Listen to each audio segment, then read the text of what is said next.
Radio Sucesos 101.7 FM presenta su noticiero Sucesos con Milton Pérez y Verónica Larrea. Un periodismo libre para una democracia plena. Los hechos y las opiniones de los sucesos que marcan nuestro tiempo.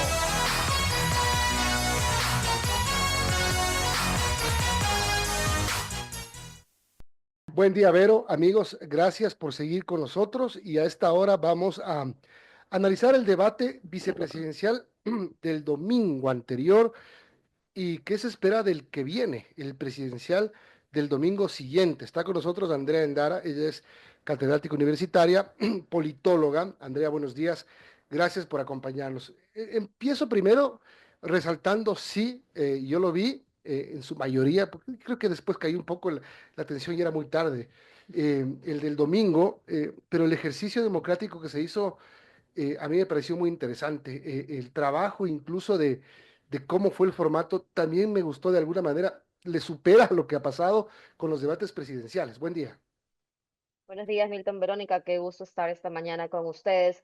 Coincido, vimos a nivel de, digamos que de conceptos, de argumentos y también de la forma de dirigirse de las candidatas, entre ellas, muchísimo mayor nivel que en los debates presidenciales que estamos acostumbrados.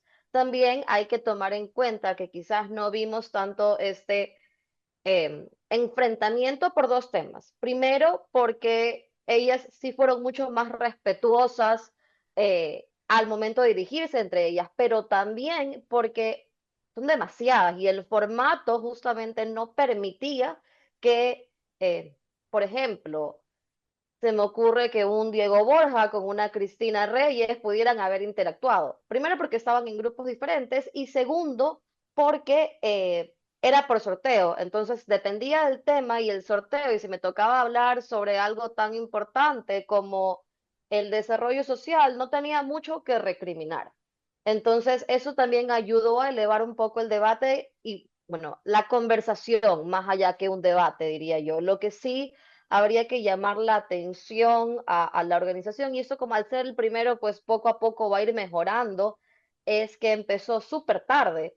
Sí, Estábamos citados para las 7 de la noche, empezó 7:30 de la noche, entonces eso hizo que perdamos el interés al final, sobre todo pues al ser un domingo, que al día siguiente se trabaja, y eso sumado a que el segundo grupo sí estuvo un poco más flojo que el primero, entonces ya la ciudadanía empezó a desconectarse o ya no estar tan atentos. ahora también hubo una demora muy larga entre el inicio, entre el final del primer bloque y el inicio del segundo bloque. Si no me equivoco, pasaron casi 30 minutos para que inicie el segundo bloque. Pero bueno, la pregunta es, ¿quién ganó el debate? Yo no diría que hay ganadoras o ganador, pero sí hay grandes sorpresas y personas que destacaron. La que más destacó y fue una sorpresa para mí particularmente fue Verónica Silva del Partido Socialista.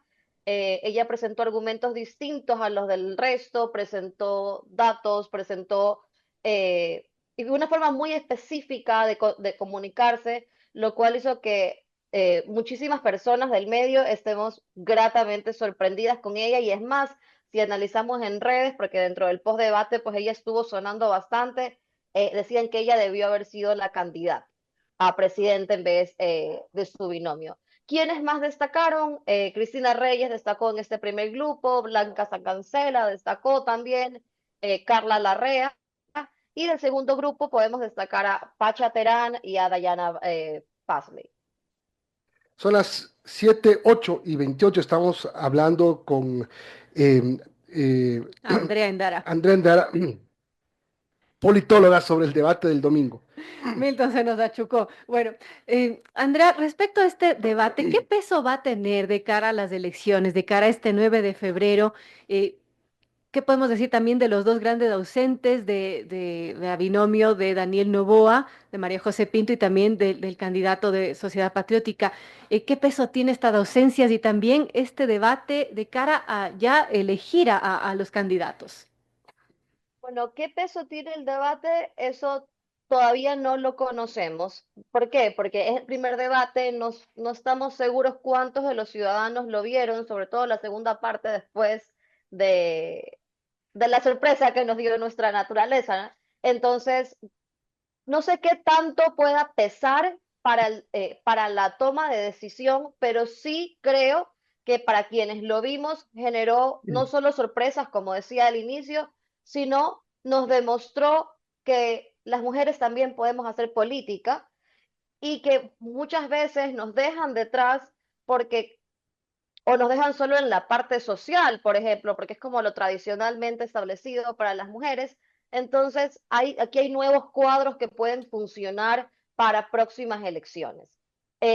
Las grandes ausencias, realmente, la ausencia del candidato de Sociedad Patriótica no sumó ni restó mucho, Ujú. no lo escuchamos. La gran ausente fue justamente la candidata de ADN, y esto creo que fue un acierto y un desacierto a la vez por parte del partido. ¿Por qué un acierto? Porque por supuesto ella iba a ser la candidata a la que el resto de candidatos iban a recriminarle cada que podían. Entonces fue una manera de protegerla y como no la hemos visto debatir, no la hemos visto mucho en medios, probablemente no estaba tan preparada. Entonces fue una manera de proteger al partido y de proteger a la candidata de un desacierto democráticamente, porque a todos quienes vimos esto nos hubiera gustado conocer de qué se va a encargar y también tomando en cuenta la primera pregunta o el primer eje del debate, que era cuál va a ser el rol, hubiera sido interesante conocerlo, dado que es su partido y su gobierno el que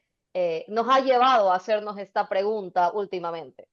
Andrea, ahora, escuché comentarios también. Primero tú dijiste hace un momento que incluso dijeron que quizá tal o cual candidata vicepresidencial podía ser la candidata presidencial. También se dijo que ellas hablaron, los vicepresidenciales hablaron como si fueran los candidatos presidenciales. Algunos de ellos sí. Por ejemplo, vemos una Cristina Reyes que en ningún momento mencionó a su binomio.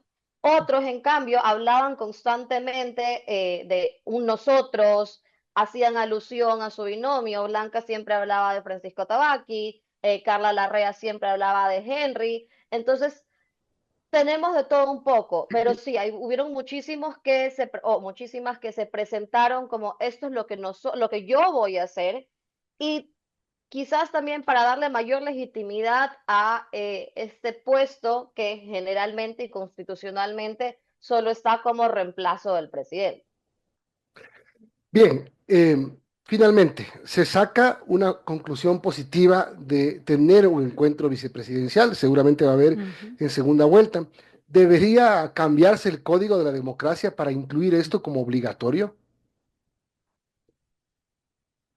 Yo no soy muy fan de que obliguemos a las personas. No obstante, eh, si vamos a reformar el código de la democracia, podría ser beneficioso para así conocer quién es esta otra persona que muchas veces está tras bastidores. Lo que tenemos que trabajar desde mi perspectiva, y lo hacemos desde la cátedra donde yo soy, es trabajar en el empoderamiento ciudadano, en que la ciudadanía se empodere de cuál es su rol como cogobernante, de cuál es su rol al momento de hacer un voto consciente, de escoger.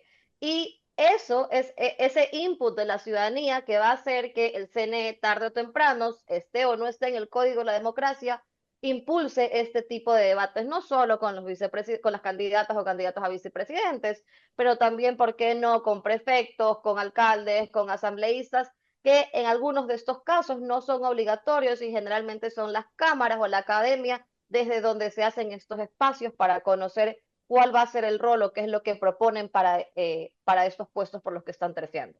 Claro, de alguna manera el tema de que sea un tema mandatorio es que no pase lo que pasó el domingo, que haya candidatos que no quieran ir. Porque si en el debate presidencial no hubiera una obligatoriedad, seguramente hubiera pasado que no van algunos candidatos y se pierde el efecto de democracia quizás. Pero claro, el elector es quien al final premia o castiga con su voto. Correcto, por eso te decía, en un mundo ideal no necesitaríamos la obligatoriedad o hacer una reforma al código de la democracia. Entonces, si bien es cierto, si es que en algún momento decidimos reformar el Código de Democracia que tiene problemas más graves que esta obligatoriedad de los debates, podríamos trabajar más bien en la ciudadanía, que es lo que a la larga va a obligar a a las instituciones y a los representantes a que se hagan estos debates, a que a quien hemos elegido cumpla con ese rol que se le ha encomendado. Y eso es más importante para fortalecer la democracia y así evitar que ciertas instituciones se vean debilitadas. 8:35, estamos conversando con la politóloga Andrea Endara. Andra, hablemos del formato de este debate vicepresidencial y comparemos también con el formato que propone el Consejo Nacional Electoral para el debate presidencial de este 19 de enero. ¿Qué rescataríamos de un formato, del otro? Porque, bueno, más que debate, en realidad parece como un panel de ideas, ¿no? Claro, y esto se ve en los dos debates y es justamente por la cantidad extremadamente alta de candidatos que más allá de pequeñas diferencias que tengan estos dos formatos, terminan en un minuto y medio que cada candidato exponga o responda a una pregunta que hacen los guías o quienes guían el debate o los moderadores del debate, pero no tenemos realmente un debate como lo vimos en la época, no sé, se me ocurre de Sixto o de Febres Cordero, donde realmente veíamos un enfrentamiento de ideas.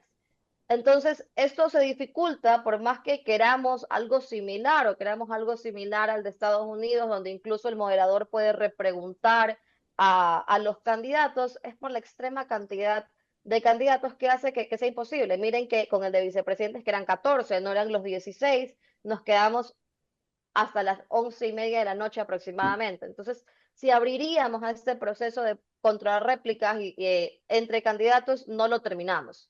Entonces, más bien es habría que pensar para las próximas elecciones qué tanto, y esa sería una de las cosas a analizar dentro de esta posible reforma al Código de la Democracia, qué tantos candidatos vamos a permitir a la presidencia y cuál va a ser esta forma de que ellos lleguen a candidatizarse.